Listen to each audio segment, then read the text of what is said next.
bien acalorados, bien dormidos. ¿En qué? Bien chicos. ¿Cómo les fue con Mota? Con el profesor Mota. ¿Cómo está? Con el profesor, Ya no sé cómo está. Con el profesor Mota. Sí. A ver, habla. Yo me estoy muriendo de calor. Es que tiene para sonido. Bueno, pues vamos a dar calificación del delito. Sí. Ok, la presentación está pensada en tres módulos, en tres encuadres. El primero vamos a abarcar un poquito más de la historia, algo que ya estuvieron viendo, con Fer, con diferentes profesores, sacralidad, transgresión, este tipo de codificación que se ha llevado desde antes del siglo XVIII. Y vamos a abarcar esta parte de la codificación desde antes del siglo XVIII como esta transgresión, ¿no? Como este delito, y más que un delito, sino un pecado, ¿no? Ya lo han visto. Entonces vamos a encuadrar un poco el módulo, lo pensé para que no fuera exclusivamente del derecho. Es decir, los quiero invitar a que hagan crítica. Ustedes mismos, a través de la codificación, terminemos con un pensamiento de si funciona actualmente nuestra codificación de los delitos o no funciona. Eso nos lleva directamente al módulo 2. El módulo 2 vamos a abarcar ya estrictamente una posición más crítica. Aventaré por ahí una pregunta que hace Zafarón, incluso Samuel, ¿te parece? Que habla sobre derecho penal o incapacidad de regular el goce. Se los dejo. Y la tercera, vamos a hablar de una recomendación, ya después de aventar todo el choro de que estamos inconformes todos. Bueno, ¿qué proponemos? ¿A qué vamos? ¿Cuál es la intención de la codificación? Tratando de plasmar en la sociedad pues este ideal, ¿no? Este ideal de comunidad, donde todos nos vamos a llevar bien, donde todo va a funcionar conforme al amo, ¿no? Bueno, a la administración en curso, cómo debería de funcionar. ¿Ok? ¿Listos? ¿Alguna pregunta? ¿Algo? ¿Nada? ¿Derecho penal o incapacidad de regular el goce?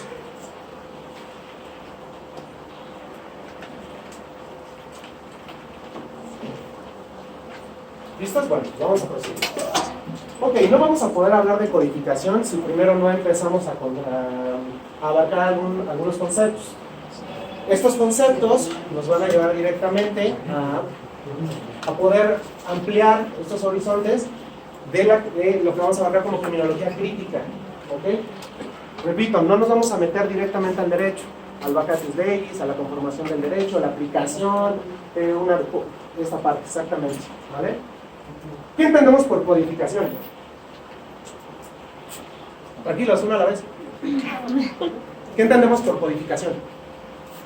No la misma positiva. Es como aglomerar, juntar en forma escrita algunas, bueno, en mi caso, algunas leyes, ¿no? Por ejemplo, el código, por ejemplo, la Constitución, porque se regulan, se juntan varias normas en leyes para crear un código, el código de ley de codificación. ¿Alguien más? Muy bien.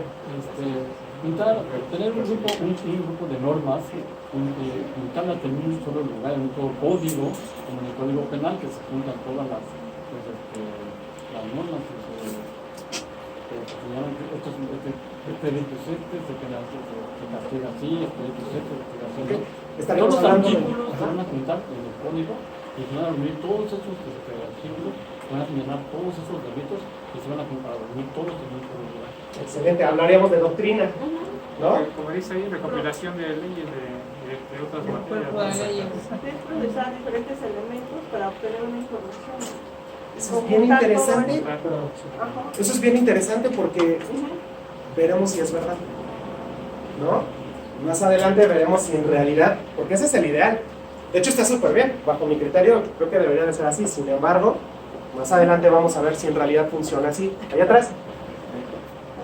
Yo creo que podría ser por dos vertientes, una la codificación y la clasificación de algo muy específico, o precisamente la codificación de mensajes o de información clave para que no todo el mundo lo reciba. Ok, perfecto. Lo que estaba buscando con esta pregunta era justo eso, esa reacción social, ese fenómeno social. Lo que decía la compañera, perdón, ¿Norma? No. Lo que decía, bueno, al final del día debería de ser multidisciplinario, ¿no? Tener diferentes enfoques para crear una codificación. Sin embargo, vamos a ver, y es lo que ustedes van a hacer. Por eso les mencionaba, esta clase está pensada para que ustedes en realidad absorban información y sean ustedes críticos, sean ustedes los que me vayan a dar en realidad la función específica de la codificación, ¿vale? Y perdón, al final del día todos tienen razón y nos vamos a quedar con la recopilación de leyes. Hablamos por ahí de la doctrina, hablamos de ahí todos los códigos penales que tenemos, ¿no? Al final del día es una codificación. Ok, aquí es lo que les mencionaba, derecho criminal, en lo que ustedes ya han estado viendo las últimas semanas y que son expertos en derecho criminal, ¿no? ¿Cómo veían el delito antes del siglo XVIII?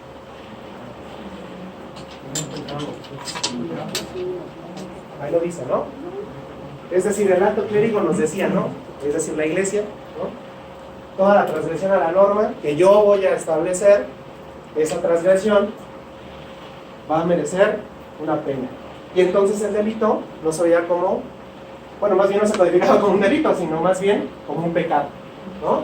Esa transgresión a la sacralidad y todo lo que hemos estado viendo, ¿ok? Lo estoy retomando porque de ahí necesito que se ponga el chip para lo que vamos a hacer más adelante. Después, bueno, un poquito después del siglo XVIII, vamos a abarcar el delito como que, ¿cómo se ve? ¿Cuál es la evolución que tiene del pecado a la era de las luces? ¿Cómo lo veían entonces? ¿Cuál fue la evolución de pasamos del pecado a? Por ahí dijeron orden social.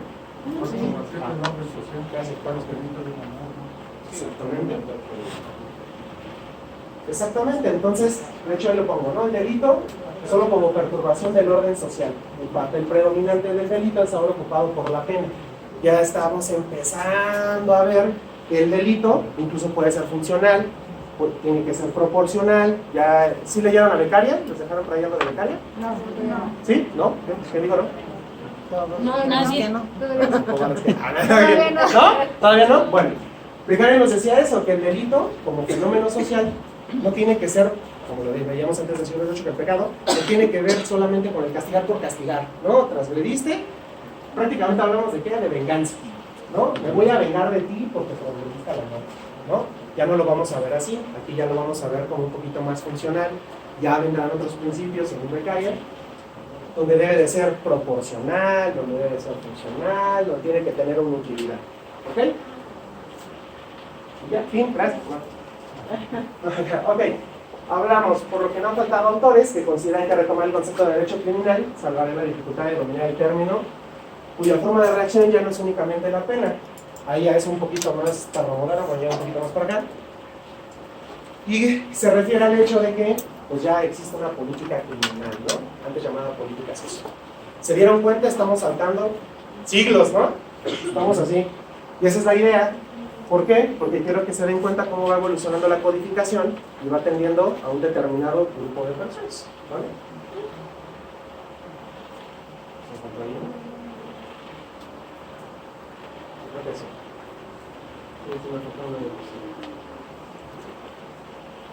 Perdón, ¿eh?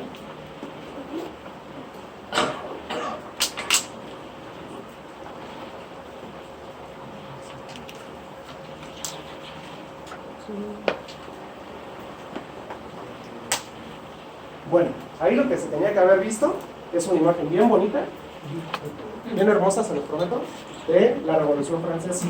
¿Por qué la Revolución Francesa marca un parteaguas al final del siglo XVIII, principios del siglo XVIII, en lo que es la sociedad como lo conocíamos? ¿Por qué marca en sí es el parteaguas entre este cientificismo, si lo queremos ver así, y la época de la Revolución? Se comienza a considerar los derechos de las personas como los derechos humanos en este caso. Por las ideas humanistas. ¿Perdón? Por las ideas humanistas. Sí. Lo religioso va a quedar de lado y empezamos a entrar al uso de la ciencia, ¿no?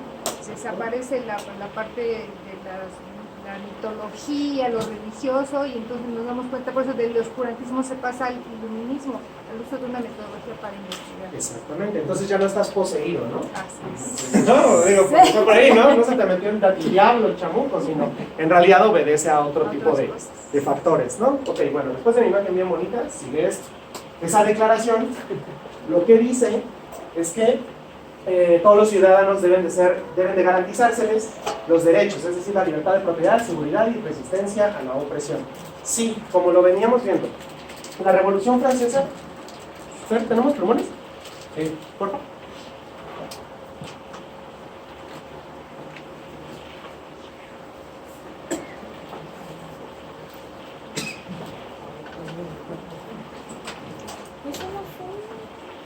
Bueno, lo que llega, la Revolución Francesa tenía como tal, ¿cómo estaban considerados los estados en la Revolución Francesa? ¿Vale? Feudos. Eran parte, por ahí dijeron monarquía, pero era solo un estado de los tres que existían en ese momento en la Revolución Francesa. La monarquía, que era ocupado por quién? Por el rey, ¿y quién más? La reina. No, bueno, sí, no, pero ¿quién más? Los hijos. No, ¿quién más? Un cardenal. El cardenal, ¿quién dijo cardenal? Sí. Excelente. El alto clero, ¿no? Lo mencionaban por ahí, ese era el primer poder. El segundo, ¿quién lo ocupaba? El ejército. No, el ejército era una herramienta, ¿no? Como tal.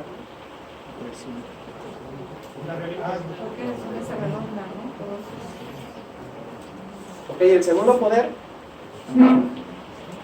lo ocupaban directamente los nobles.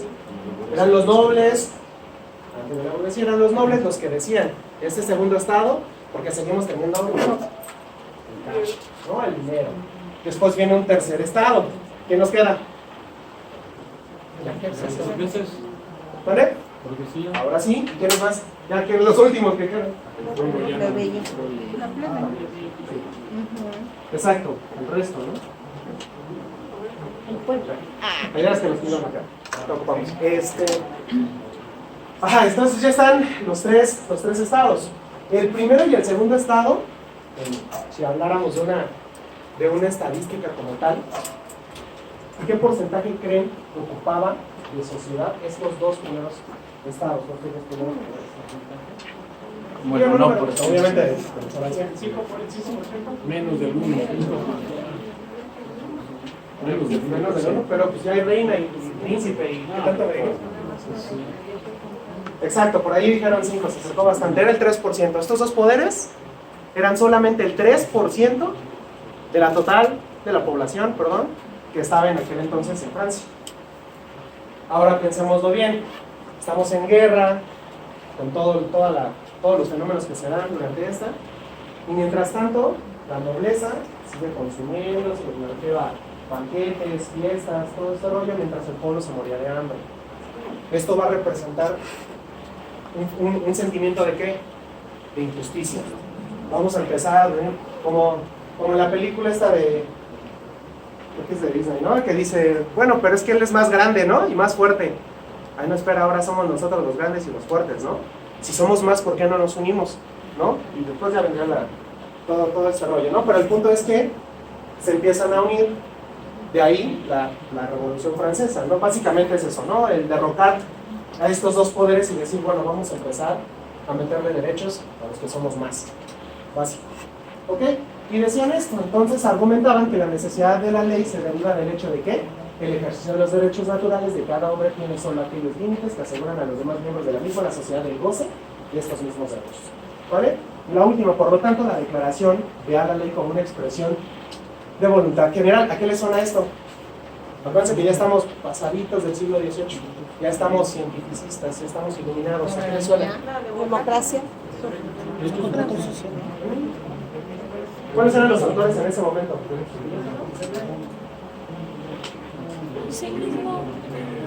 Montesquieu, ¿qué más? ¿Quién dijo Rousseau? ¿Quién? Excelente. ¿No le suena a contrato social eso? Sí. Pues por ahí ya se venía gozando algo, ¿no? Ok, y por eso vamos a abarcar directamente a los pensadores franceses, no a todos, algunos y los más relevantes, y en particular a Rousseau. Los pensadores franceses, los filósofos franceses sostenían que el estado natural del hombre era libre, pero el desarrollo de la misma sociedad le hizo perder y ver limitada su libertad. La ley era el único medio por el cual se podría conquistar esa libertad perdida. ¿No? Como es el pollito ese, ¿no? Se tenía que decir y se dijo, ¿no? Pues es que al final del día, ¿qué es lo que dice, no? vamos a otorgar de alguien, ¿no? Un poco de nuestras libertades para poder vivir en comunidad, ¿no? Vamos a ver si más adelante eso fue algo bueno o algo malo. Otra vez.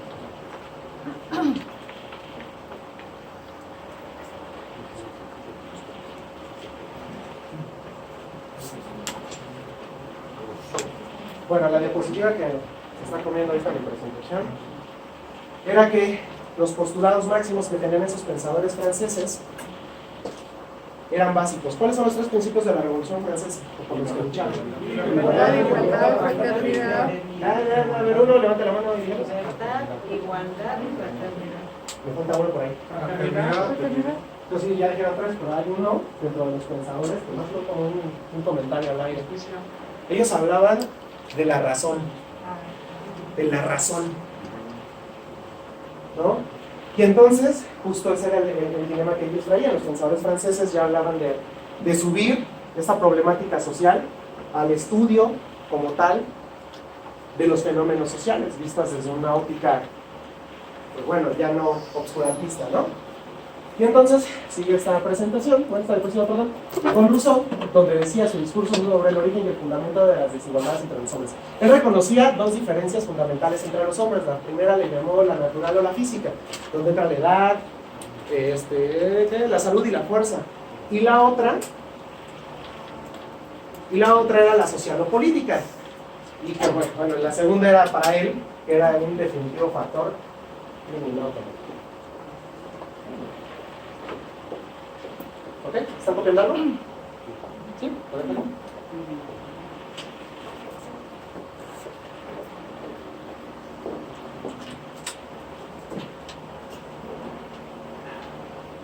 ¿Listo?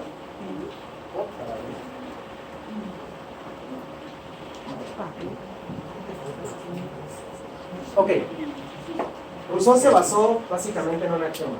Y él decía, el primer hombre que cercando un terreno, cercando de cerca, agarró su terrenito y dijo esto es mío, comenzó con la figura de qué? ¿Vale? Y entonces evolucionamos al contrato social. ¿Quién me puede leer lo que decía el contrato social? Desde aquí. Los hombres realizan una organización, un pacto que puede enunciarse en la forma siguiente: encontrar una forma de asociación que defienda y proteja con la fuerza común la persona y los bienes de cada asociado, y por lo cual cada uno, uniéndose a todos, no obedezca sino a sí mismo y permanezca tan libre como antes.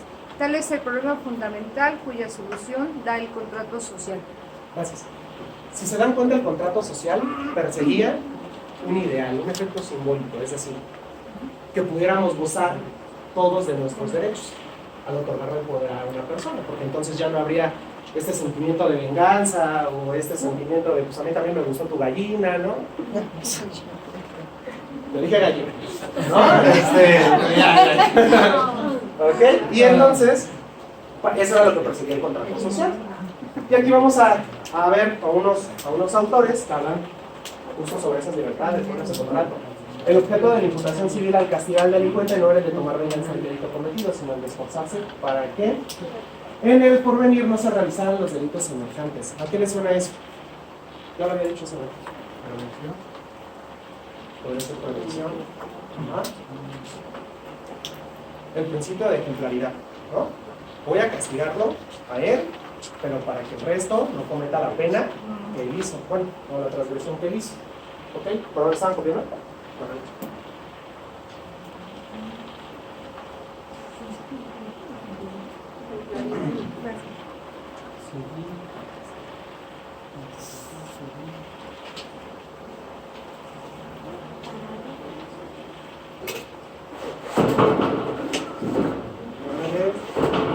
Ver.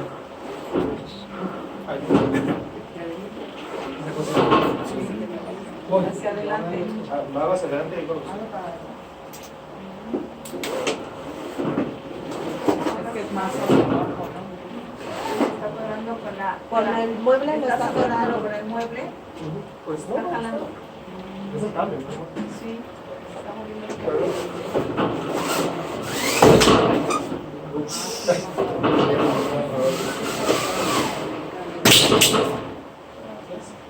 Se supone que servía. Servía. Todavía aguanta un ratito. Me llegan los tenedores. Ay, ¿qué pasa? ¿Sí?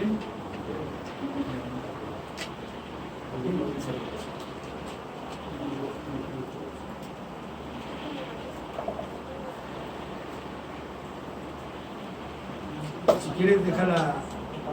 Nos ponle N. Ya. Ya es que tenía el. ¿La podemos bajar de nuevo? Podemos ver el mensaje.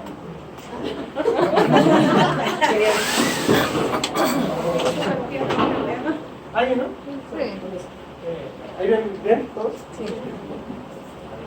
¿Qué me cree? Ok, bueno, entonces tenía que tener este sentido de ejemplaridad, ¿no? Nos vamos directamente a la concepción jurídica del derecho. Toda ley penal en su estructura tiene un presupuesto. Lo que no se debe hacer, lo que manda hacer y una consecuencia jurídica. Es decir, ¿recuerdan esa máxima del derecho de no hay pena sin ley previamente escrita? ¿Sí? Bueno, era lo que mencionaban aquí. ¿Verdad? No hay pena. Exacto.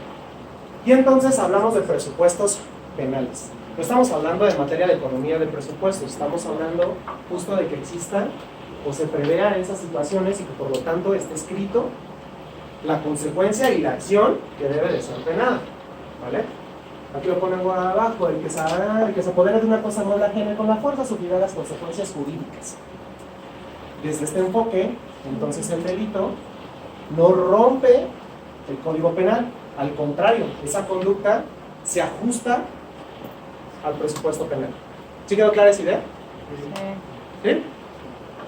Sí, el otro mismo dice, queda prohibido robar.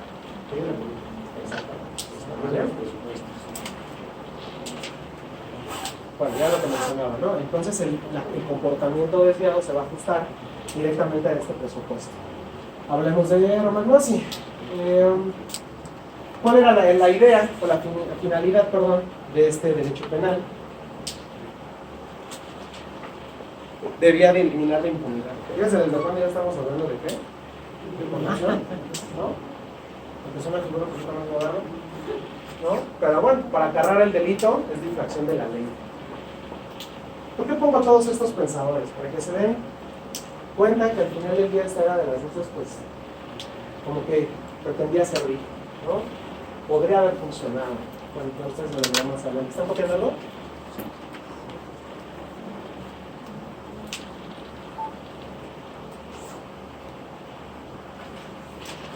Ustedes me dicen.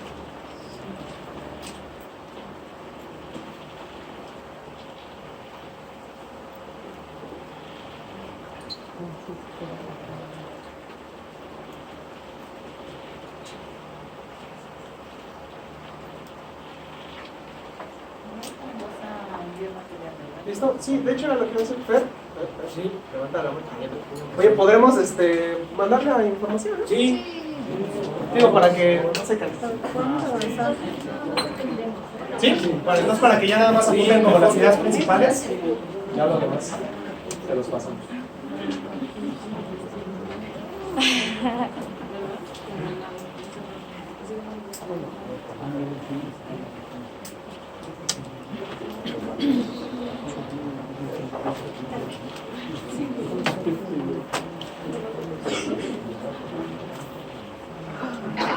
¿Quién puede leer esa frase, por favor?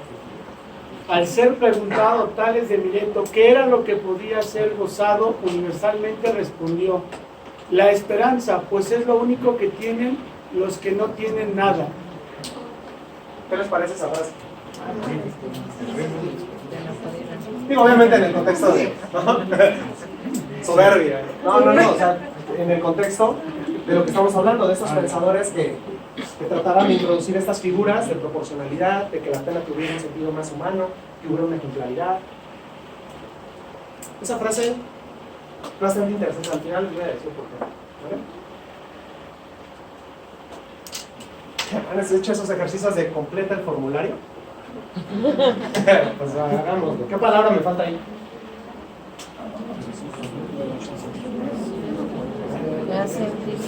Tres palabras. Tres letras. Venga. El derecho de ser. ¿De ser letra? ¿Qué persigue el derecho? No, no estoy jugando, ¿no? ¿Qué persigue el derecho? Ese sería el ideal de ¿De justicia. ser? ¿Lo escucharon? No. Ideal de justicia. La palabra que falta es justicia. Ahora sí, También veo una falta de ortografía.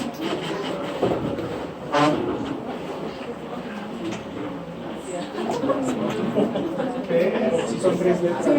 Voy. Más bien.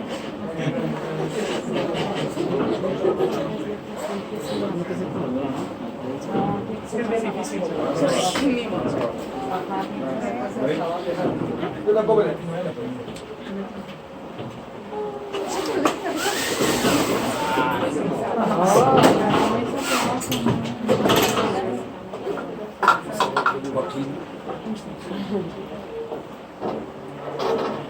¿Cuál era la palabra? Justicia.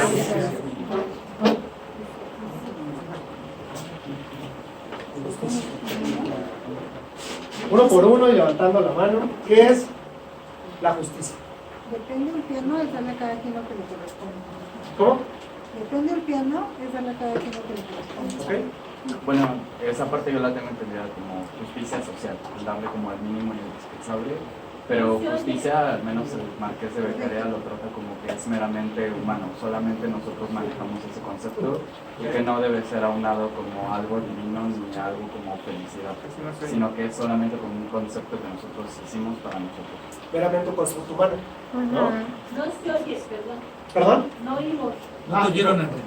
Mi compañero hablaba de que el término de justicia, según Beccaria, tenía unos toques más humanos, más humanistas, ¿no? Como apelaba a hacer, hablar de igualdad, decíamos, ya desde ese sentido, ¿no? Y efectivamente, pero con el cambio de la modernidad también, de pronto se transforma todo. Eso, que se caen todos los paradigmas viejos, como dice en el libro Paseo Lara, cuando se va a la borda la tradición, los caballeros, Según los romanos, según este Justiniano, decía que justicia es dar a cada quien lo que se merece. Ahora, y es algo para mí, la verdad es que es meramente personal. ¿Quién me puede decir su propia definición de justicia? Olviden un poquito los libros, olviden un poquito. ¿Qué es para ustedes? Si me pueden hablar de un sentimiento, inclusive, ¿qué es justicia?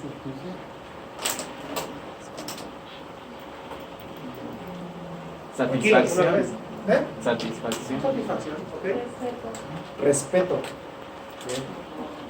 Equidad. ¿Qué me dijo equidad? ¿Equidad? Sentirse bien con uno mismo. Sentirse bien. Vivir con tranquilidad. Humildad, ¿no? De reconocer mis defectos, mis errores, así como de la otra persona que piensa que agredió a uno. O sea, para que haya una equidad. Ok, bueno, salvo su mejor opinión, todos tienen, o todos los conceptos que me estuvieran manejando persiguen un bienestar, ¿no? Lo dejaremos así. Por eso ahí me quedo. Pero bueno, regresemos. Vamos a dejar como darle a cada quien lo que le corresponde. Lo vamos a poner como lo que corresponde, ¿vale? Ayúdame, necesito mucha imaginación, ¿eh? Vale, ¿qué pasa? ¿Qué pasa si ese ideal de justicia no se alcanza? ¿Qué sentimiento tenemos? Frustración, malestar, enojo, Sentimiento de culpa. coraje. ¿No? Gusto, molestar, ¿No? ¿Por ahí?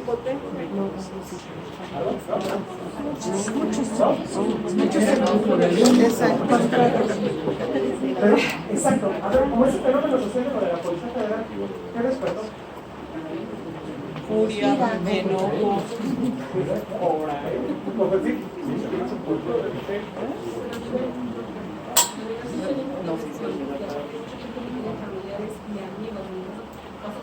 Tengo a dos amigos muy familiares que están y sin embargo en todos los lugares donde están siendo también los perjudicados. Y en el caso de compañeros con los que descansan en el punto, qué es lo que va a pasar. De tantos años, pero no importa ni siquiera el puesto o el rango que tengan ahorita. Pues los van a meter en la Guardia Nacional nada más 2 años y bien, gracias, like, es que nos dijeron todos ellos, a todos nosotros.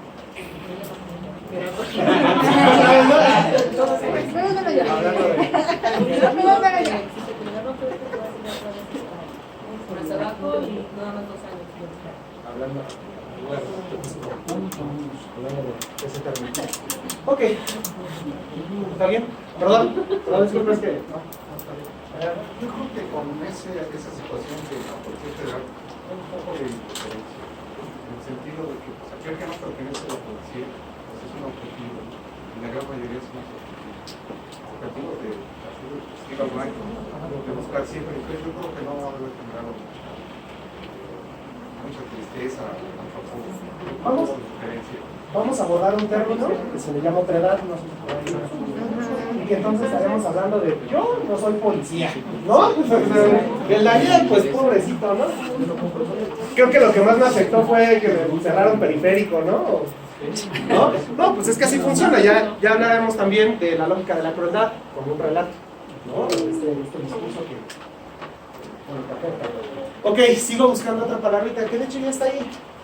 ¿Qué es lo que pasa cuando vamos con, ok, me acaban de asaltar, voy al Ministerio Público a levantar mi denuncia como tal, ¿no?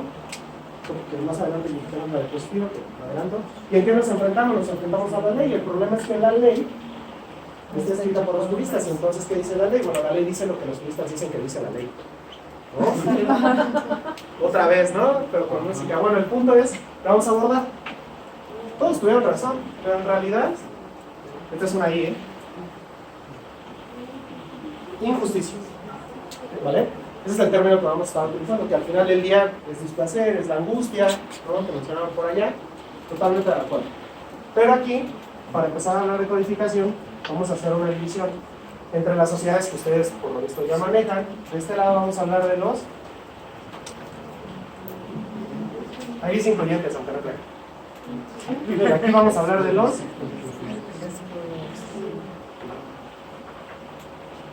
y ahí dice excluyentes, aunque no lo creo. No, en serio, ok, ¿cuál es el problema dentro de la codificación cuando nos enfrentamos a este sentimiento de justicia e injusticia? ¿La ley es igual para estas dos personas? No. ¿Quiénes son estos? Para empezar. Los poderosos. Los poderosos, like, ¿no? No palomitas. ¿Qué más? ¿Quiénes son los nada más? ¿Los poderosos? No sinónimos.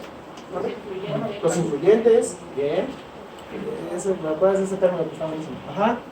Bueno, también pueden ser los que forman parte de algo como alguna identidad, por ejemplo, cuando estás en la escuela, ¿no? Cuando formas parte de algo que te identifica como un grupo, ¿no? La exclusión precisamente nace también de eso, cuando tú no formas parte de algo, cuando no te sientes perteneciente a algo, a un grupo. Sentido de pertenencia. Ajá. Bien, ok. Digo, al final del día todos están bien. Los influyentes están los poderosos, los que tienen este poder adquisitivo. Y de este lado, ¿quiénes estamos? ¿Qué diga que? ¿Dónde estoy? No, que diga dónde estoy. ¿Quién está acá? Los que no son distintos. Eso también es importante, porque entonces la codificación, no hablamos ahorita de Rousseau. Perdón, ¿podrías decirlo en voz alta? Los excluyentes serían las personas que no son visibles. Si no eres visible, no te incluyen.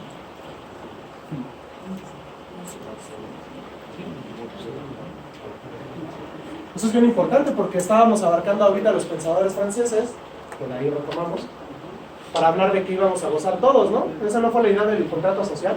Íbamos a gozar todos de los derechos, íbamos a gozar todos de estos derechos, perdón, que nos daban la codificación.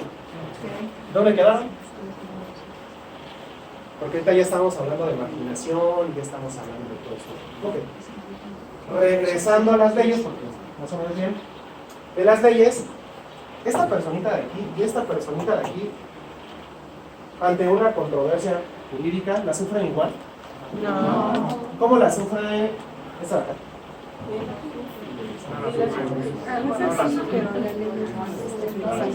Más benevolente. Ok, estoy escuchando en realidad, abarcándolo todo, a los famosos delitos de swing, ¿no? Bueno, los conocen como delitos de cuello blanco, ¿no? Quedó impune. ¿Y por qué?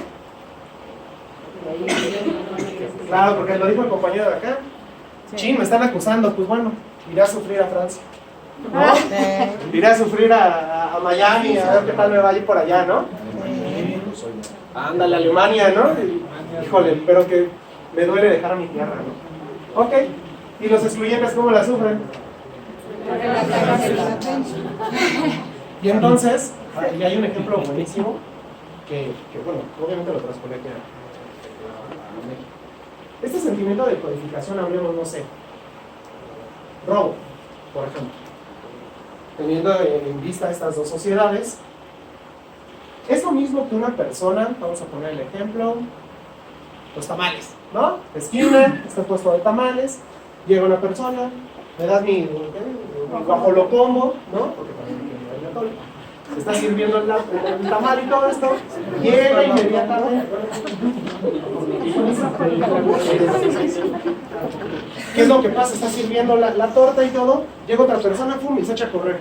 Y en lo que va corriendo se lo va comiendo. Hasta ahí. Hasta ahí. La segunda, llega, pone sus 6 ollas de tamal listos para vender, todo el atole y demás. Llega una camioneta, le dicen todos apártense de lado, suben las ollas a la camioneta y se van. ¿Es lo mismo? Sí. En teoría debería ser lo mismo. Ya se cacharon, hablamos de presupuestos penales. Exacto. Concepción jurídica del derecho. Para el derecho, es robo. Los dos. Los dos son robo. ¿Y para nosotros? Los que dijimos, no, ¿cómo que? Si el otro día puede repartir tamales. No, o sea, ¿por qué no es lo mismo? Alejándonos del punto de vista jurídico. Porque unos están con la potestad de poder hacer eso, y en este caso el que se roba el tamal, pues el atole, pues no. En ellos legalmente tienen esa posibilidad de hacerlo y son disculpados. Pero la acción es la misma. Voy a decir algo que casi no pasa en este país. ¿Conocen alguna? Perdón. La acción es la misma, se tipifica como El robo. robo. Pero ¿qué es lo que pasa? Que al modo de ser juzgado, de ser castigado, entonces lo que va a cambiar va a ser la responsabilidad. Por ejemplo, el hecho, ¿cómo se llama esto? El hecho de resarcir el daño. Ajá, entonces, por ejemplo, te juzgo por robo. Es que se me puede la palabrita. Pues a mí se me vino delitos famélicos, ¿no? Para empezar. También Pero puede... vas a tener que pagar, por ejemplo, tu delito de robo. Es una utilización, pero se me fue pero hay que ver si fue con violencia. pero es que eso es bien importante, decíamos. Perdón, porque no escucharon los de allá atrás. La compañera decía, bueno, pues es que hablamos de resarcir el daño. Ustedes es una persona que se robó un tamal porque tiene hambre, se lo está comiendo mientras corre, va a poder llegar y decir, toma, te pago 2 tortas. Pero al momento de juzgado, o sea, por ejemplo... No, digo, es que tiene razón porque lo estás viendo desde el punto de vista jurídico. O sea, el delito es el mismo, te juzgo por robo, pero al momento de castigar va a venir la reparación del daño. Entonces tú vas a tener que pagar la torta que tú estuviste comiendo o los 6 botes de tamales que te robaste, porque la acción fue el robo, la reparación del daño es diferente, porque no se ajusta al presupuesto. ¿No? Yo lo único que digo fue, cuando leí esto, se me vino a la mente los delitos famélicos, ¿no? Dicen, bueno, te agarramos porque te robaste una torta, tenías hambre, y entonces el juez dice, bueno, pobrecito, ya, váyase para su casa. Pues qué padre, ¿no? Qué padre porque pues solamente no sentimos hambre en la tarde, y en la noche, y el otro día, ¿no? Con esa torta ya no volvemos a sentir hambre. Es ahí donde despierta ese sentimiento de ¿qué? De injusticia. ¿Vale? Como dice la compañera, va a volver a sentir hambre y entonces va a volver a robar. El derecho que nos dice, libre albedrío, ¿no? Tienes el leal entender y saber de las consecuencias del acto. Es que es precisamente por eso, de hecho, es que en realidad estábamos hablando de esta división que parte de la codificación. Yo creo, y lo veremos igual que los pensadores, ¿no? Que la codificación debería de ser elevada más allá de una filosofía del derecho, más que una construcción jurídica.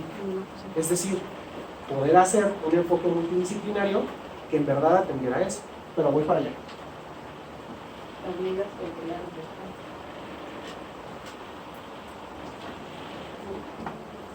Sí dice capitalismo, ¿no? Sí. Yo creo que sí dice capitalismo. Ok, nos estamos quedando meramente como un efecto social dentro del capitalismo, después de la Revolución Francesa. Ah, me faltó tratar mi resultado.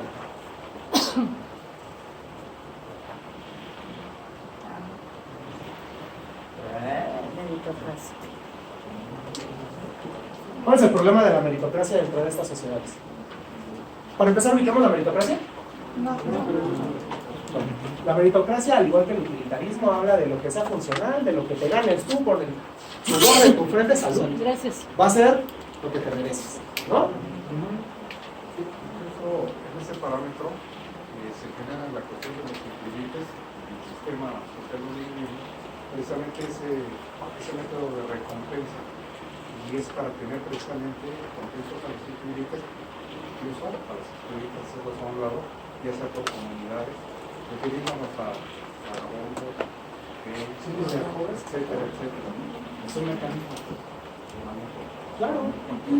¿Qué nos decía Marx, de hecho, ya hablando de capitalismo y todo esto? Mantén a la masa de producción produciendo, ¿no? No se trata solamente de llegar al poder, sino de mantenerme en el poder, porque si no, estos vamos me lo van a quitar y pues, ¿qué les pasa? ¿No? De hecho, recordé un argumento de la reina de Francia en ese entonces, de la Revolución Francesa, que de hecho le dijeron, ay, es que los pobres hay mucha hambre, y ella literalmente contestó, ay, pues que coman pasteles, ¿no? Sí. Excelente, ¿no? Bueno, el problema de la meritocracia en sí, como concepto, está súper padre, de hecho funciona. Vamos a ganarnos lo que necesitemos. Y por ahí, no sabe lo cómo que se me olvide. Esto no es igual. No. No, esto es una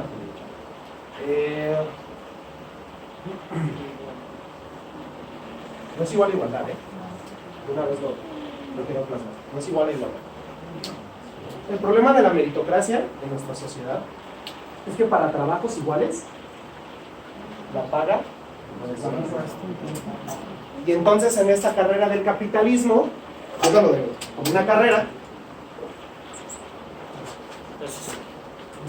visto desde el capitalismo como una carrera, vamos a decir, bueno, pues vamos a empezar a competir, porque lo que nos enseña el capitalismo es que tenga el que pueda, que se lo gane, super padre, pero en esta carrera, vamos a poner que esta línea es una carrera, que atraviesa estas dos sociedades, estos comienzan aquí, incluso no hay necesidad de... ¿Por qué? Porque pues yo soy hijo de... ¿Quién les gusta? Slim, así que sale Slim. Yo soy hijo de Slim, y entonces me tengo que preocupar por competir por una plaza dentro de alguna de las empresas de mi papá. No, pues obviamente no, ¿verdad? ¿Y qué pasa con estos? Al inicio de la carrera, ojo, si bien te va, porque muchas veces no alcanzamos esto, ni siquiera tenemos acceso a él. Decía Bauman, la idea de la meritocracia, hablándolo en una analogía como una escalera, no se trata de hacer los peldaños más juntos entre ellos, sino de que todos podamos tener acceso a esta escalera. ¿Sí quedó clara la idea? Que podamos competir, ¿no? Que podamos competir con quien sea. Que podamos decir, ok, esta persona estudió nada, es que su papá es perfecto, no importa, pero aquí estamos compitiendo por una base y que gane el mejor. De eso se trata la meritocracia. No perseguimos la igualdad, ¿vale? Eso quiero que quede bien claro. Y entonces el capitalismo lo vamos a traducir a nivel social como una guerra de todos contra todos y a que te puedas llevar, ¿no? Y empiezan las máximas de nuestra sociedad mexicana, como ¿cuál se les ocurre? Ya saben, el que no trae no avanza. ¿Cuál?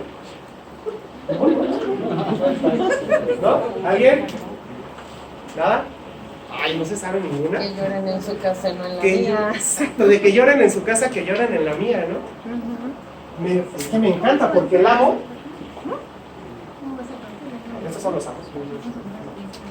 ¿Qué nos dice de este lado?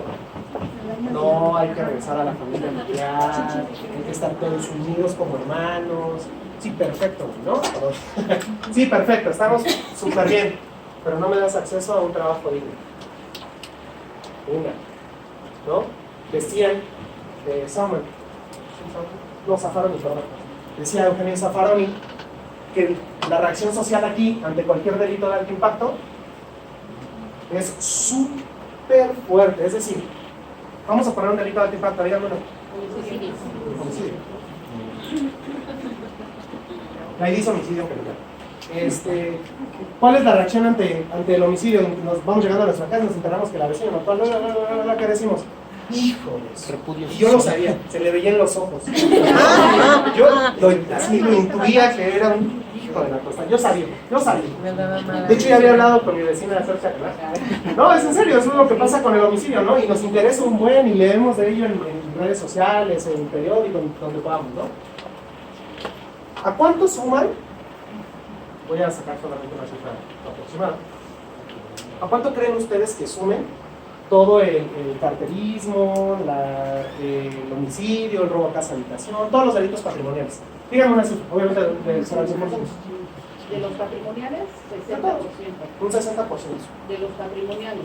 Ok, 60%. ¿A cuánto equivale ese 60%? Al 100, ¿no? Perdón. Ok, ya estamos dentro ¿a cuánto equivaldría el dinero? Hablando de primo, producto interno bruto, o al centro de la economía. ¿Qué hablaríamos directamente de ese 60%? Tradúceme en el dinero.